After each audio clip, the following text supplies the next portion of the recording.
우주에서 핵무기를 터뜨린다면 과연 어떤 일이 벌어질까? 우리 부엉이들 궁금하지 않으세요? 그런데 놀랍게도 이 실험을 실제로 진행해본 나라가 있었으니 바로 미국이에요. 1962년 7월 9일 미국은 스타피쉬 프라임 테스트를 진행하는데요. 이 테스트의 목표는 이래요. 만약 우리가 우주에다가 핵무기를 쏴서 터뜨린다면 어떤 일이 벌어질까요? 고고도 핵폭발이 지구의 자기권과 전리층에 미치는 영향을 연구합시다. 미국은 먼저 W-49 열핵탄두를 준비했어요. 이 핵탄두는 나가사키에 떨어진 펜맨보다 67배는 더 강력한 수소폭탄이에요. 엄청난 파괴력이죠.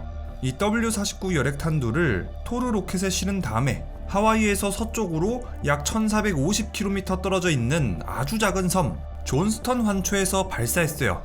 이 토르 로켓은 발사한 지 13분 31초 만에 해수면에서 약 400km 높이에 있는 외우주까지 도달해요. 이 높이는 현재 국제우주정거장이 있는 곳이죠. 이 높이에 도달한 핵무기는 인류 역사상 가장 높은 고도에 도달한 핵무기로 기록돼 있어요.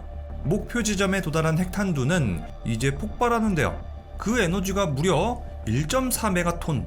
그래도 지구에서 꽤나 멀리 떨어진 곳에서 폭발했으니까 조금 덜 치명적이려나 싶었는데 스타피쉬 프라임의 효과는 아주 대단했어요.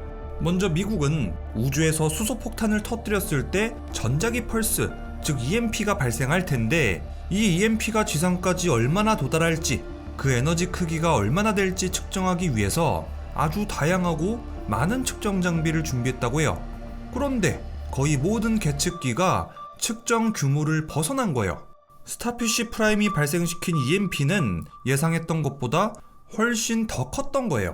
또 EMP는 예상보다 훨씬 더 넓은 범위까지 타격을 입혔는데요. 스타피쉬 프라임 폭발 지점에서 약 1450km 떨어진 하와이에도 많은 피해를 입혔어요.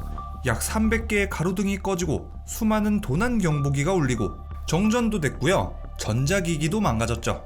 또 하와이의 통신망도 EMP 때문에 손상돼서 카우아이 섬에서 다른 하와이 섬까지의 전화통화도 불통이 됐다고 해요. 자, 그렇다면 만약에 우리가 지상에서 하늘을 올려다본다면 핵무기가 터지는 모습을 볼 수 있었을까? 400km나 아주 먼 외우주까지 날아가서 터졌으니까 잘 안 보이려나? 자, 먼저 지상에서 핵을 터뜨릴 때처럼 버섯구름이나 후폭풍, 이중섬광 같은 건 목격할 수 없겠죠? 실제로 하와이 사람들은 어떤 충격파를 느끼거나 소리도 듣지 못했다고 해요. 왜냐? 400km나 떨어진 외우주에서는 충격파를 전달할 수 있는 매질이 아주 희박하기 때문이에요. 다만 우주에다가 핵무기를 쏜다면 달라지는 모습이 있는데 그것은 바로 엄청나게 밝은 플라즈마 공이에요. 당시 사람들의 목격담에 따르면요, 온 하늘이 사방에서 빛나서 마치 정오처럼 보일 정도였다고 해요. 상상해보건대 아마도 그 모습은 마치 베지터가 인공달을 만들었을 때하고 비슷할 거예요. 우주에서 핵을 터뜨렸을 때 또 한 가지 볼 수 있는 현상은 바로 오로라예요. 자연적으로 발생하는 오로라의 경우는 지구가 태양풍을 막아내면서 발생하게 되죠. 태양풍이 지구자기장을 만나면 지구자기장은 태양풍을 막고 태양풍의 경로를 북극과 남쪽으로 바꿔버려요.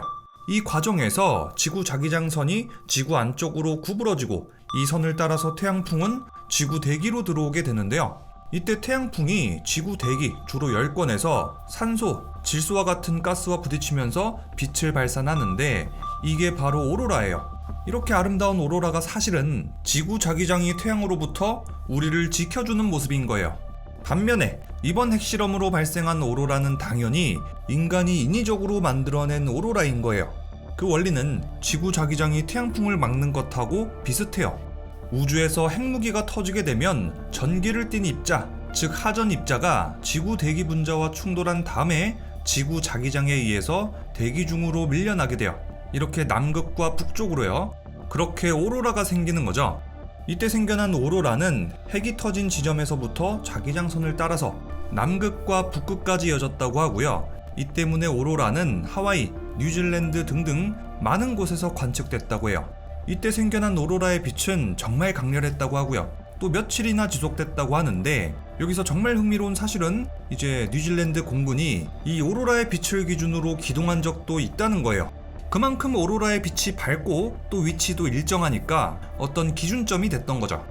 스타피쉬 프라임 실험은 이것 말고도 또 하나의 부작용을 낳았어요. 고에너지 전자를 지구 주변에 가둬서 인공 방사선 벨트를 만들었다는 거예요. 이 인공 방사선 벨트는 저궤도 인공위성의 태양 전지판, 전자장비 등을 망가뜨리면서 이번 핵실험으로 인해서 최소 6개 이상의 인공위성이 망가지게 됐어요. 이때 고장난 위성으로는요, 최초의 상업용 중계통신 위성 텔스타, 영국 최초의 위성 에리엘-1, 트랙, 트랜지포비, 인준 등도 망가졌어요. 연구에 따르면 이 방사선 벨트의 잔해는 최소 5년에서 길게는 10년까지도 사라지지 않고 지구 대기에 남아있었다고 해요. 자, 그렇다면 지구에서 400km 상공이 아니라 아주 먼 곳에서 주변에 아무것도 없는 우주 한복판에서 핵무기를 터뜨린다면 어떻게 될까? 영화 어벤져스 1편에서 아이언맨이 핵무기 로켓 배송을 했던 것처럼요. 아직까지 인류는 이런 실험을 해본 적은 없지만요, 과학자들은 이렇게 예상하고 있어요. 먼저 지구에서 핵무기를 터뜨렸을 때 엄청난 파괴력이 생기는 이유로 가장 중요한 건 핵무기의 에너지를 전달해줄 매질이 있다는 거예요. 지상에서 핵무기를 터뜨리면 엄청난 열과 빛과 함께 버섯구름이 생기고 후폭풍, 충격파도 몰려오고 방사능 낙진도 생겨요.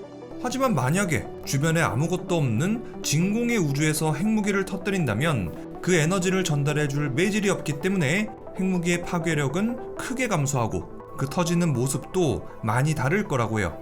자, 그래서 우주에서 핵을 터뜨려봐야 남는 거라고는 약간의 화염구, 그리고 EMP, 감마선과 함께 중성자를 포함한 이온화 방사선이 전부라고 해요. 이렇게 생긴 에너지는 우주 전역으로 고르게 방출되겠죠.